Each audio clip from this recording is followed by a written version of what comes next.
Hello everyone, thanks for checking out the video. Back with another Toy Shops of Tokyo, this time Mandarake Akihabara, 8th floor. If you could subscribe to the channel, like the video, appreciate it as always, really helps. Thank you so much.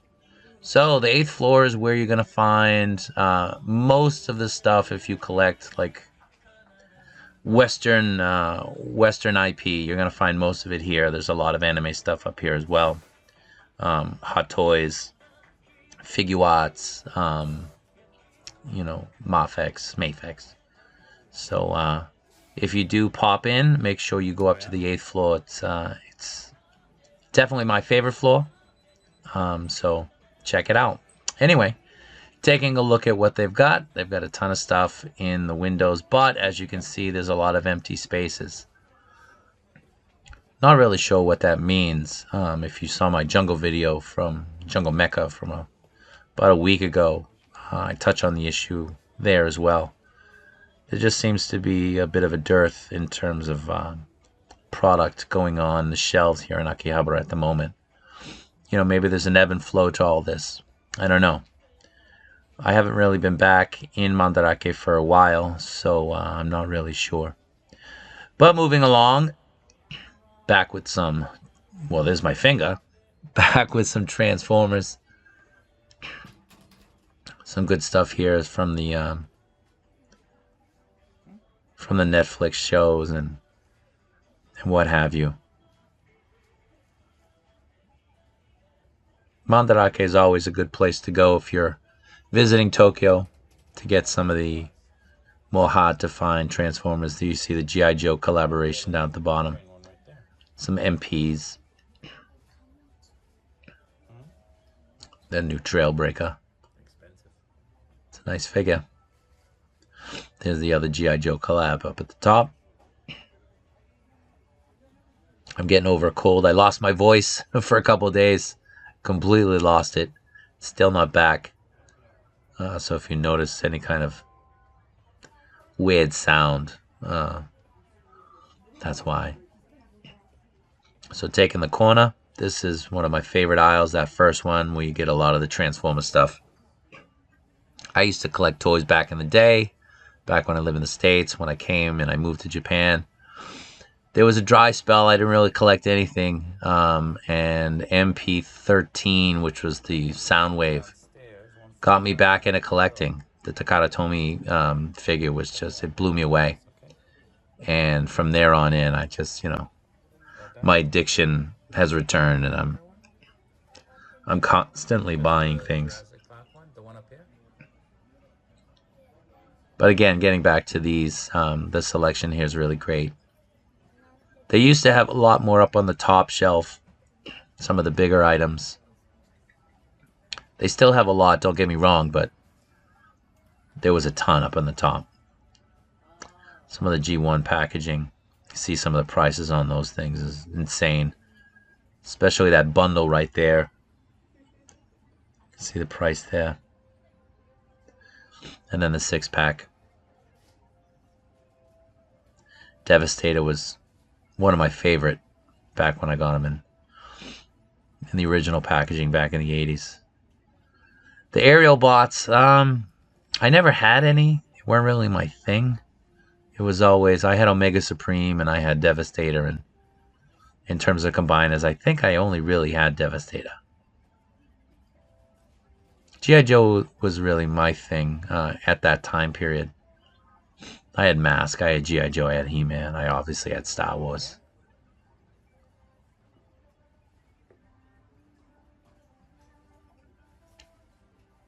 So again, like last time I was here, that whole top shelf was just covered in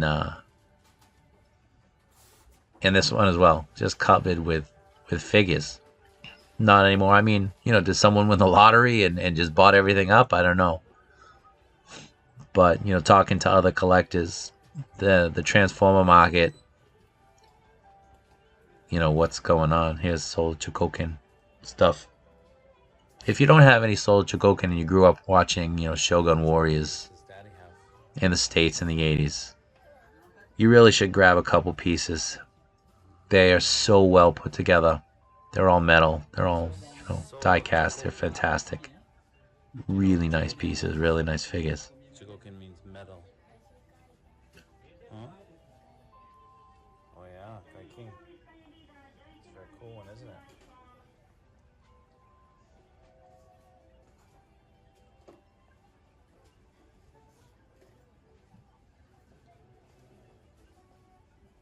My son spent the day with me going around a couple stores. It was a beautiful day in Tokyo, beginning of spring. It was great to be able to go around with him. There's some Uchen Sakan Yamato, some Style Blazer stuff.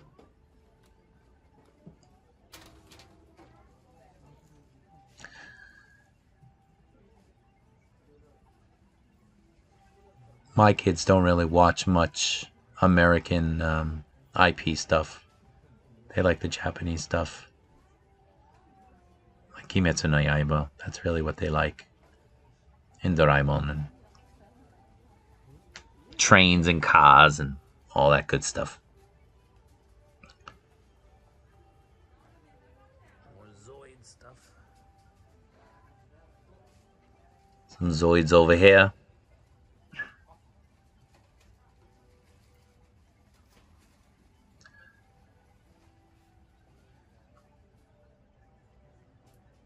It's great that they have these right there and they have them protected from dust and dirt, but that glare on the glass sometimes is a little bit too much. Some metal built stuff over here.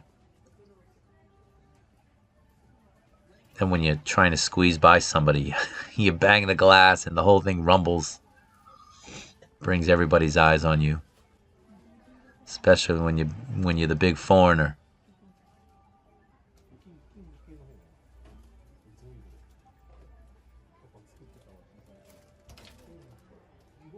Yeah, but for the most part, when you come here, I mean, like a lot of stores, in America, you can normally pick a lot of things up with your hands. Not the older stuff, of course, but even some of the newer stuff. And unless it's up on the top shelf, you can't just grab it. You'd have to ask the staff member to come over, and they're always going to come over if you want to look at something and touch something.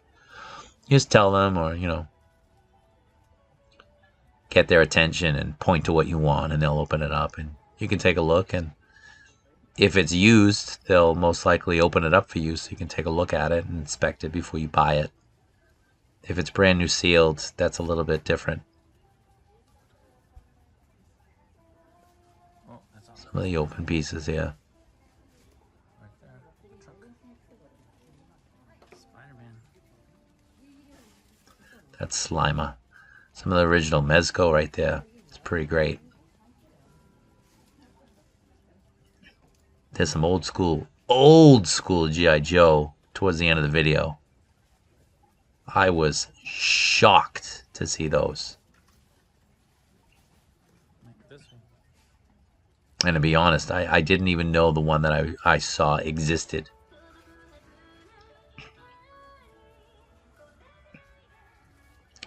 So this is more like the vinyl pieces here.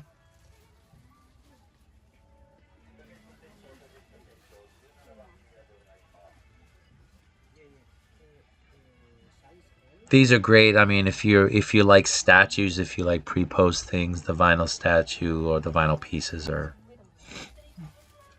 they kind of serve that purpose without breaking your bank, and they don't take up as much space as a lot of the other ones. I'm not a fan. I like to pose my figures. I like to move my figures around here and there.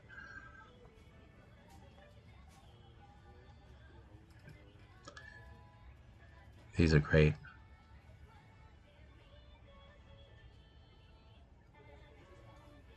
Figma makes a lot of nice pieces.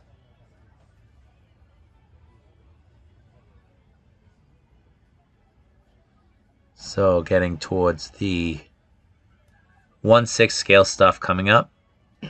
Now this section, this right here is the 1/6 scale, but well, not that Batmobile obviously, but just behind this is kind of it's a really great little area where my son is, where you can find some really amazing old pieces that a lot of the Japanese just don't go for. So these are all the hot toys.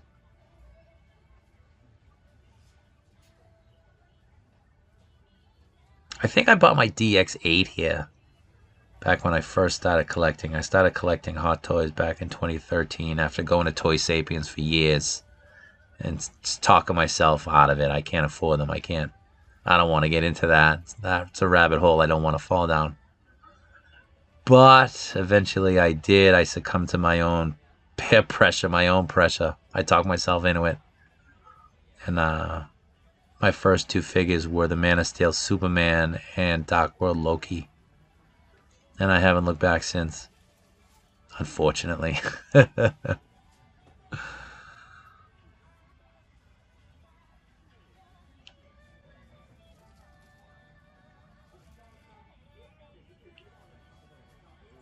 But I remember being in here maybe a year ago, and they had a couple pieces. The prices were just ridiculously cheap, and the figures, I looked at them, were great.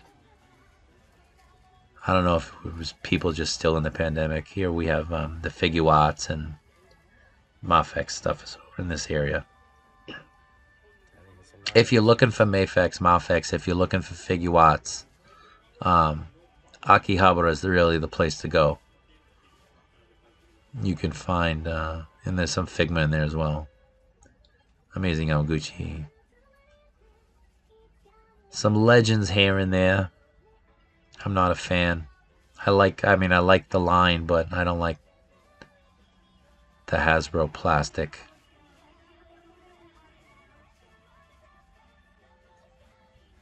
I collect the G.I. Joes. I don't collect Black Series. I do collect the G.I. Joes, basically because I love G.I. Joe. You know, so it's more, this is Star Wars stuff, so it's a mix of everything here. Hasbro, Hot Toys, Figuarts, all that stuff. 1/12, 1/18, 1/18 being the 3 3/4 inch. I stopped collecting Star Wars before they started putting them on these cards. I look back at some of the stuff I bought back in the 90s and the early aughts, early 2000s. Here's some vintage stuff. I look back at them and I'm shocked at the subpar quality of stuff from back in the day. Back in the day, you look at it, it was great. Now you look at it, you're like, it's kind of rough. It's a Dark Trooper. Now that G.I. Joe right there in the corner on the left, that's in a Japanese box. I had no idea they ever put G.I. Joe out in a Japanese box for the Japanese market.